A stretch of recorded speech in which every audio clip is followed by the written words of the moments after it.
Hey friends, as discussed, sale and purchase is the most important aspect of practice acquisition. This is the final step in overall acquisition process. Once sale and purchase is done, practice is formally yours. All decisions you will be taking, any loss, profit, any issues with respect to that will belongs to you. So what will sale and purchase contract have? Usually it is given by the broker or your attorney can give it to you. My advice, prepare your own sale and purchase agreement that has been written for you and give that and then start negotiating on that. Other way around, if seller will give you sale and purchase agreement, you will start from there and start negotiating. So if you have certain conditions that you want to make sure are there in the sale and purchase agreement, it is the best bet to make the first move. Sale and purchase agreement will have transition details, patient communication and expenses, existing owner's schedule and compensation, account payable, lease, and we'll go over the sample document. Um, it's going to be around 20 to 25 page document. A common person may not be able to understand most part of it, but I'll show you some of the things. So what I've done is I've taken a sample agreement and I've marked some areas which may be of your interest. So if you look at purchase and sale agreement of assets, so it will have patient file and records.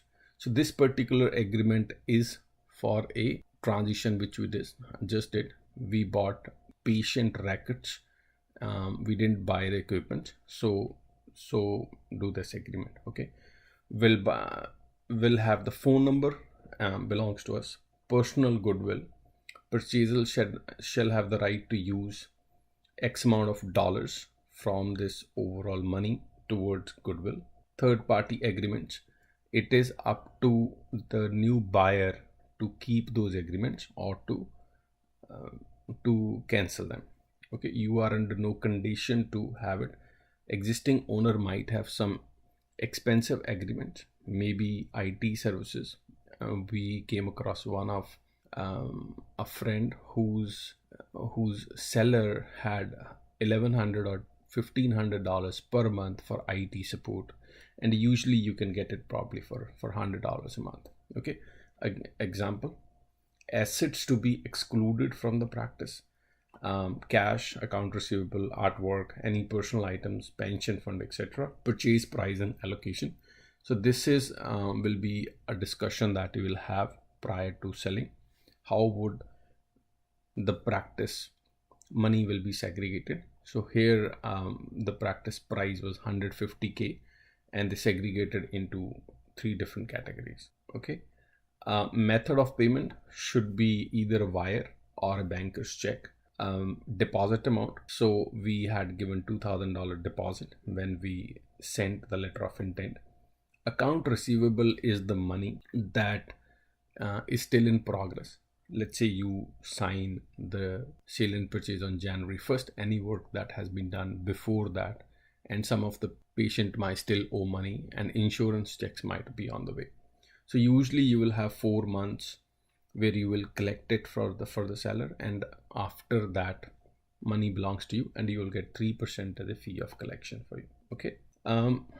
Closing certificate, it's again a document. Bill of sale, convenient not to compete. So outgoing dentist should not be able to compete with you for 5 years and within 10-mile radius. Sterilization records, so they should bring sterilization record for last 30 days. Any litigation, premise subjected to purchase enter into, so we should have been able to lease for at least 5 years. License to practice, basic that the buyer is able to practice in the state of Connecticut where we bought the practice. Any judgment, there is no case or any legal issues on the practice. Very, very important.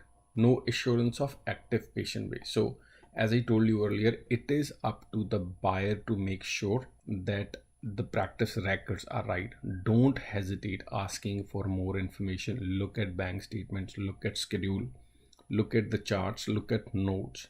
Stay for 1 to 3 days at the practice. It's a big deal because here they are excluding themselves from any litigation. That if they told you that practice has 5,000 patient base and it turned out to be 2,000, basically you got ripped off. Okay, no assurance of success, patient credits. So if there is any patient that needs to be credited for the work that seller has done, it seller should be paying it. Okay, capacity, judgment, license to practice, again, due diligence. So purchaser have independently examined to purchaser satisfaction books, records, and other pertinent data that seller has given it. So basically broker is excluding themselves from any issues that may cause in case you find out that practice is not what it was told to you. Endorsement and letters publication. So basically this is regarding the patient communication. If it's 5,000 patient base and you send letters, it's going to cost probably around $4,000 and it should be split equally between purchaser and seller. Available for consulting. So outgoing dentist will be available for consulting. This is subjective to discussion. It can be 1 day per week. If he stay as an associate, he will be available for the time being you want him to be there. Okay, utilities will be transferred to your name. Work in progress, any work that is in progress. So try to limit it to specific 4, 5 or 10 cases that are being going on. Don't let it linger for too long. Treatment or a redo. These are all standard stuff, but logically what would happen is you will end up doing it yourself, or at least that's what we have done. And brokerage fee, and seller is responsible for the brokerage fee. Some of the newer companies do charge buyer probably 5% or 1% amount. So you may be able to negotiate, but it depends on the brokerage company how much flexible they are. That's it. So basically you say it's a 18-page document covering a lot of aspect of practice transition. You must have your attorney to make sure your aspects are covered. He will work for you and he will make sure your success is taken care. Thank you so much. I'll talk to you next section. Bye.